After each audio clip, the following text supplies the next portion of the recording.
राधे राधे दर्शकों, भक्ति ज्ञान श्वेता इस चैनल में आप सबका स्वागत है। तो दोस्तों, आज हम जानेंगे राधा रानी और श्री कृष्ण का विवाह क्यों नहीं हुआ।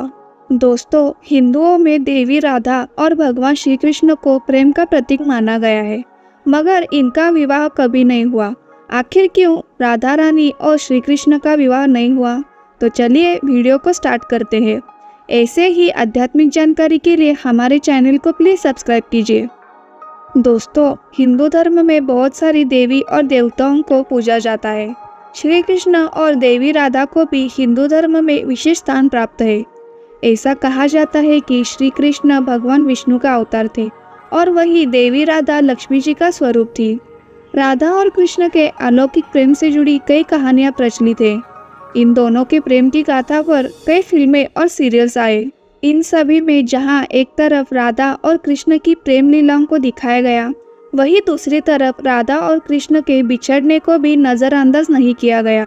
दोस्तों, भगवान श्री कृष्ण के परम भक्त श्रीधामा जब उनके दर्शन के लिए गोलोक पहुंचते हैं तो वो अपने आराध्य को पुकारते हैं। बहुत पुकारने पर उन्हें श्री कृष्ण के दर्शन नहीं होते। तब वे नारद जी के पास जाकर इसका कारण पूछते हैं। नारद उन्हें बताते हैं कि आप अधूरा नाम ले रहे हैं। गोलोक में श्री कृष्ण से पहले आपको श्री कृष्ण प्रेमिका राधा रानी का नाम लेना होगा। श्रीधामा को नारद मुनि की ये बात समझ नहीं आती है। वो किसी तरह से अपने आराध्य के दर्शन करते हैं, उन्हें भोग में माखन चढ़ाते हैं।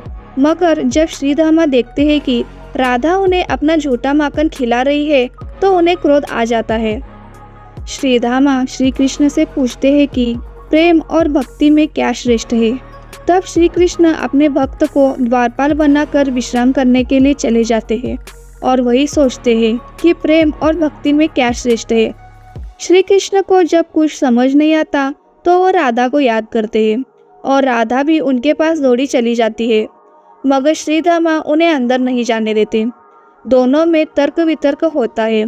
जैसे ही राधा श्री कृष्ण के कक्ष में प्रवेश करने वाली होती है, श्रीधामा उन्हें 100 वर्ष तक श्री कृष्ण को भूल जाने और मृत्युलोक में रहने का श्राप दे देते हैं।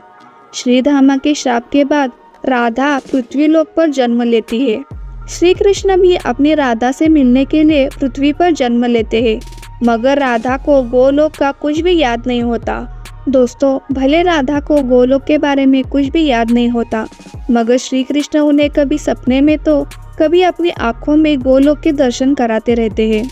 राधा को भी श्री कृष्ण से प्रेम हो जाता है, मगर राधा के बाल सखा एवं महापंडित उग्रपद के पुत्र आयान को भी राधा से प्रेम होता है। वह राधा को हासिल करने के लिए श्री कृष्ण को मारने का प्रयास करता रहता है। राजा कंस के साथ मिलकर वो कृष्ण को राधा से दूर करने के लिए एक के बाद असुर बुलाता है, मगर राधा कृष्ण को अलग नहीं कर पाता। तभी एक घटना के दौरान राधा के पिता को अपने परम मित्र उग्रपद को एक वचन देना होता है कि वह जीवन में एक बार उग्रपद की किसी एक मांग को जरूर पूरा करेंगे। मौका आने पर उग्रपद अपने बेटे आयान का विवाह राधा से करने की बात रखते हैं, मगर राधा के पिता राधा का विवाह श्री कृष्ण से कराना चाहते हैं और अपना वचन पूरा नहीं कर पाने के लिए वो सन्यासी लेने की घोषणा करते हैं। तभी श्री कृष्ण को गोलोक में श्री धामा द्वारा राधा को दिया गया श्राप याद आता है। श्री कृष्ण इस बात का जिक्र राधा से करते हैं और विवाह को न करने की बात रखते हैं। इसके साथ ही वो राधा को अपना पुत्री धर्म निभाने के लिए भी कहते हैं। राधा अपने पिता का मान रखने के लिए श्री कृष्ण की जगह अपने बाल सखा आयान से विवाह कर लेती है और श्री कृष्ण भी अपना कर्म करने के लिए वृंदावन से मथुरा चले जाते हैं। इस तरह राधा और कृष्ण कभी भी एक दूसरे से विवाह नहीं कर पाए। दोस्तों, यह जानकारी आपको थोड़ी सी भी अच्छी लगी हो तो वीडियो को लाइक कीजिए और चैनल को प्लीज सब्सक्राइब कीजिए।